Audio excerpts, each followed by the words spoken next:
can see, I don't know if you can see behind me here, but It's there's nothing. fantastic. Boxes. We're moved from Los Angeles to New York, and life is a bit chaotic for us here. Right. Wow. So you've kind of thinking this whole Warehouse 13 thing might actually take off. You know, I live like a grasshopper. I live for the moment. My daughter's on East Coast College. Um, she's a freshman. I'm just starting.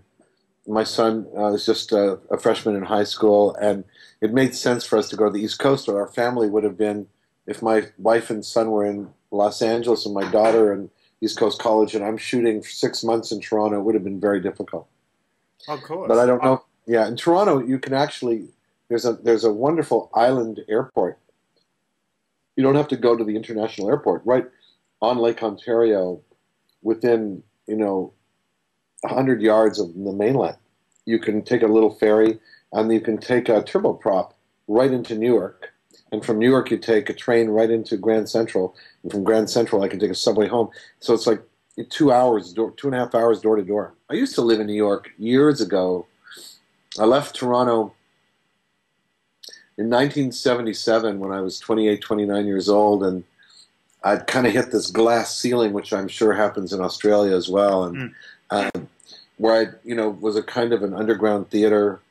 I'd done every underground theater play imaginable. We'd started a bunch of theaters, and I'd worked for the Canadian Broadcasting Corporation. And being Canadian, they said to me, "Well, you've now played 9 leading roles in 2 years, and it's time for somebody else to have a turn." You've been this working actor for longer than many people have been alive. Um, is there? I mean, for an actor, I mean that's ridiculous. You're actually constantly employed. Is there a secret? Is there anything that you? I'm Um, crazy. yeah, you're just crazy. All right. I don't know. It's a good question. It really is a good question about being a working actor, especially since I've got a daughter who seems to have, the bug has caught her. Ooh. And you don't choose it. It chooses you, Mhm. right? It's like, I don't know, man. I don't know. I mean, I look back at the idiocies of the choices that I've made, and I think that, when you call something a career, it really sounds like, you're one of the, maybe you're one of the top 25 actors in the world who actually have offers sitting on their desk and get to pick and choose the way their careers are going to go. And there's always a handful of people in that position in my profession, and those people are always, very often, simply trying to hold on to that position, trying to make the decisions that will allow them to keep making choices at the same time as they can continue their expanding their craft. It wasn't like that at all. And the truth is, it's never been like that for Mhm. me. Yeah. Because I'm not a movie star or a television star or a theater star. I'm a working actor who occasionally, um, I'm in a hit show, like I'm in an Academy Award-winning movie, or I'm in a movie that hit the box office. If you look at my career, there's only half a dozen things that really made a lot of money, and that I had a lot to do with. Some of them didn't make money at all, that have become cult films, like True Romance, Mm. uh, which is made no money when it came out. I think you could re-release True Romance today, and it would make a bigger amount of money at the box office than it did in '93 when it came out. Absolutely. And so there isn't a secret. There isn't one. Look, let me give you an example. And maybe as an Australian, you'll understand this better perhaps than anybody else in the English-speaking world. I worked with, I directed a film for Showtime about 10 years ago called Clubland with Steven Weber, and Alan Alda was nominated for an Emmy for it.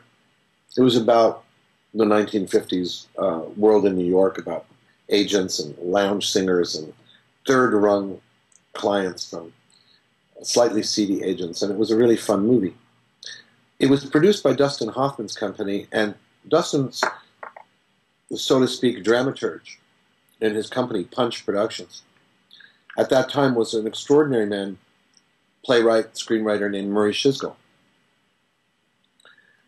Murray was already in his 70s at that time, And it was a thrill for me to work with him because he was a really well-known playwright, but a special thrill for me because I said to him, Murray, you know, when I was 14, my parents took me to New York and I saw Love. L-U-V was the name of the play. That was a big hit Broadway play. 3 characters. They were played by Eli Wallach, his wife Ann Jackson, and Alan Arkin. And I later on in life, probably about 15 years after that, I ended up playing Eli Wallach and Ann Jackson's son on a television film. And I'd met Alan Arkin and haven't had the good fortune to work with him. But I did say, at that time, this is 10 years ago, I said, you know, that play changed my life, Murray. And he said, wait a minute, you were 14 years old, and a play about these New Yorkers, their love triangle, that changed your life? I said, actually, the intermission changed my life. And he said, what do you mean? I said, well, at that time, I had already been doing theater for about 7 or 8 years since I was 6 years old. And I'm Canadian. And what shocked me at the intermission was that people getting drinks were speaking exactly like the people on stage. And he said, yeah. And I said, you have to understand, I'm Canadian. We have nothing but imported art. Our theater was either British or American. Mm-hmm. Most of our movies the same way. But at that time, I wasn't interested in movies or TV. I was a complete theater maniac. Mm. And he said, oh. And I said, yeah, Murray, see, what happened was that what happened in London in the 16th century and what happened in New York with the group theater and O'Neill and Ben Hecht in the 1920s happened in Canada in the late 60s and early 70s, and I was a part of that. Mm.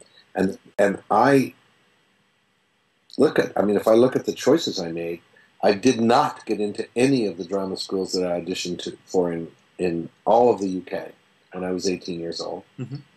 And I went back to Canada. I was at Stratford. I auditioned for Stratford. I got in, and it's too short to carry spears, so they had to give me lines. But after a year of feeling like I was going to grow into the furniture there, and it was deadly dull, I went to Toronto, and you know, we started our own theater because they didn't exist.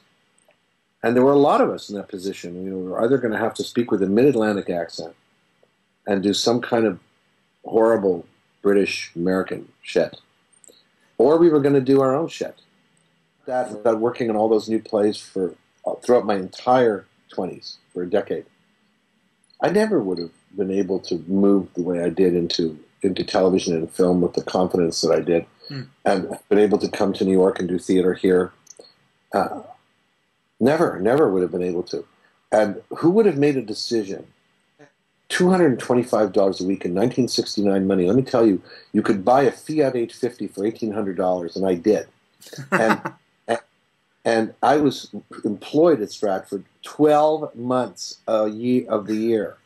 And I made the decision to go and make zero, to make zero money. And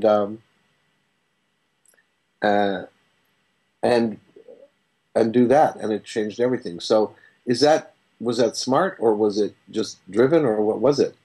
Well, it meant I had no kids. It meant I had no mortgage. I was in my 20s. It's what 20-year-olds are supposed to do, right? And I think throughout my life, I was 42 or 43 before Hannah was born.